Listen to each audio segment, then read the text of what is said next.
So, looking at what we're dealing with today, it comes as no surprise during these uncertain times that our global community is turning for solutions to the foundational principles of the union movement, solidarity, and collective action.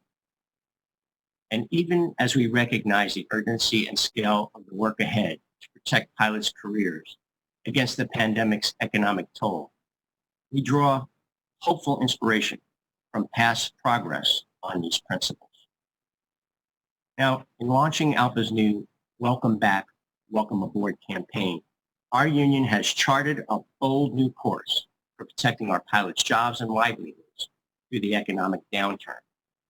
With the help of every pilot leader here, ALPA will intensify our future engagement from two strategic angles. First, we will work directly to protect jobs through advocacy for pilot partisan legislation and innovative contract negotiations. And second, we will rebuild the public's confidence to return to flying as part of driving our industry's strong economic comeback.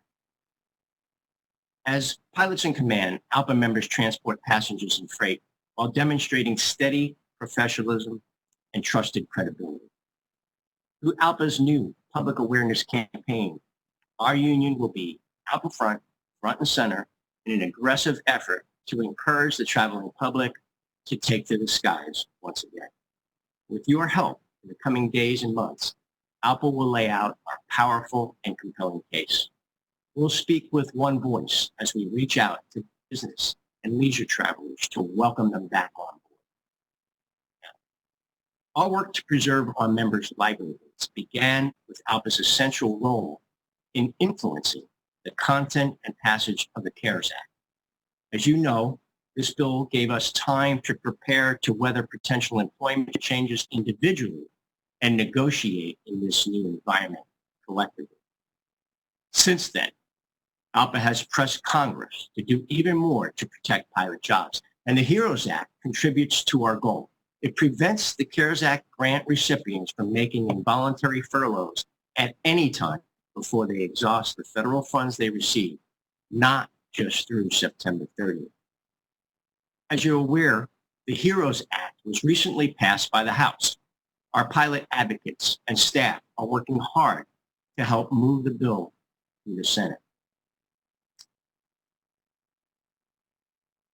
Our focused legislative strategy also includes pursuing other job protection remedies. We're fighting to extend the CARES Act Worker Support Program and other financial assistance directed towards worker payroll and benefits beyond October 1st. We're also calling on Congress to ensure health care coverage for frontline workers, grant hazardous pay, and extend sick leave, unemployment benefits, and furlough mitigations related to COVID-19. We're all aware of the terrible economic harm that pilots have suffered following 9/11, damage that in many ways still affects many of us today. As a result, ALPA is also sharply focused on bankruptcy reform.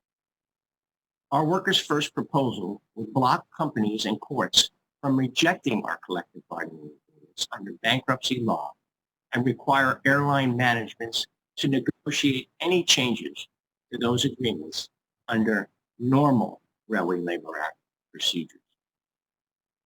In tandem with our national advocacy efforts, ALPA's representation, legal, and economic experts from pilot committees and staff are also working to help our MECs preserve and protect jobs. We're supporting our pilot groups in building on the positive bargaining pattern we established for health protections for pilots in the context of COVID-19. As you know, that pattern resulted in improvements for nearly every ALPA pilot. Now, our union continues to help our MECs as they find the best way to navigate their pilot group's challenges. Pilot leaders at our mainline, cargo, mid-major, and fee-for-departure groups are collaborating with ALPA's professional staff to forge important progress. Through the Joint Steering Committee structure, which my administration began re-energizing in 2019, We've improved communication and coordination among brand-affiliated pilot groups. Through dozens of MOUs and LOAs, ALPA MECs have brought about a major shift from how our companies have done business. Through unity and collective action, ALPA has developed innovative approaches to help our line pilots during the pandemic and shared these successful practices among our pilot groups and beyond. We recently helped convene an industry-wide virtual collective bargaining roundtable, which included participation from the Allied Pilots Association, the Southwest Airlines Pilots Association, the Independent Pilots Association, and the Air Canada Pilots Association.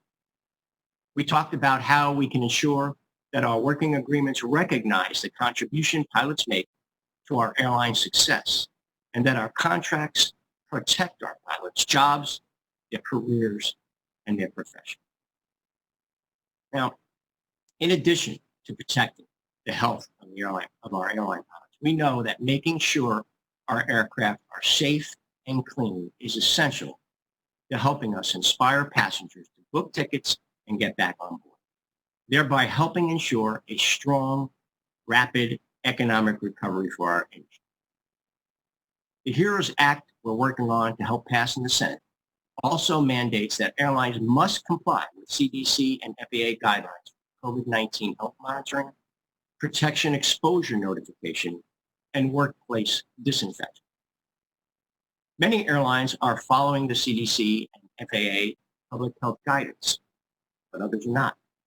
And with your help in submitting data action reports or DARTs, ALPA has been able to quickly identify gaps in airline compliance and bring pressure to bear on our employers to resolve the issues.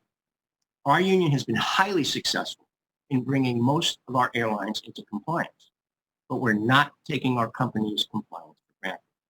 We're giving no ground in our call for a mandate, but ALPA is also committed to collaborating with the airlines and the regulator to address non-compliance issues as soon as possible.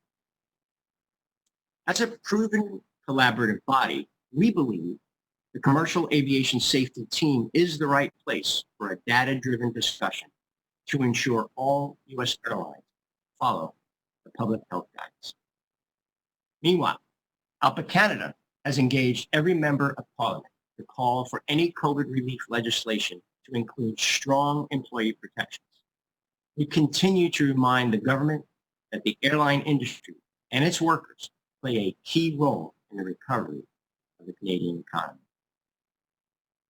Preventing furloughs and promoting a clean and healthy flying experience are inextricably linked. We must create a travel environment that inspires passengers to book tickets and return to the skies.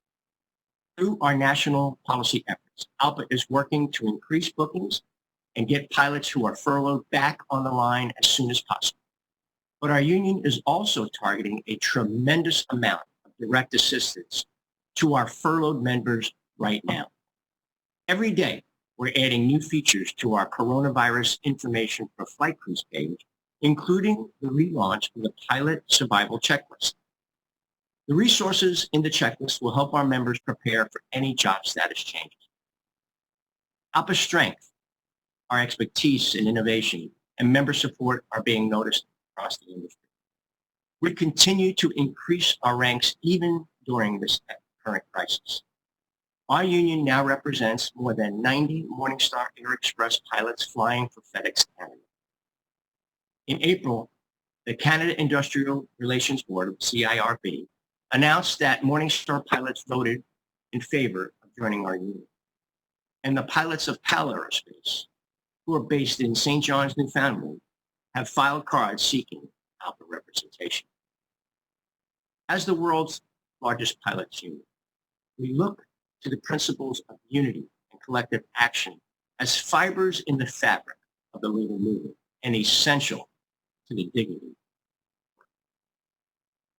While the airline piloting profession today isn't yet fully representative of the diverse population we proudly serve, ALPA is committed to change, and we're working to create a just and inclusive airline pilot culture. In all of ALPA's work, Our efforts today wouldn't be possible without the dedication of the pilots who came before us. We strive now more than ever to make certain that all individuals, regardless of race, gender, religion, or sexual orientation, find the piloting profession inspiring and accessible. I take tremendous pride in the accomplishments that our pilot and staff team have made as we faced head-on both challenges and opportunities since this executive board last met. And I'd like to express my heartfelt gratitude to our national officer team, as well as our executive administrator and national resource coordinator for all their assistance. Despite all that's going on, our union continues to speak with a strong and unified voice in this industry.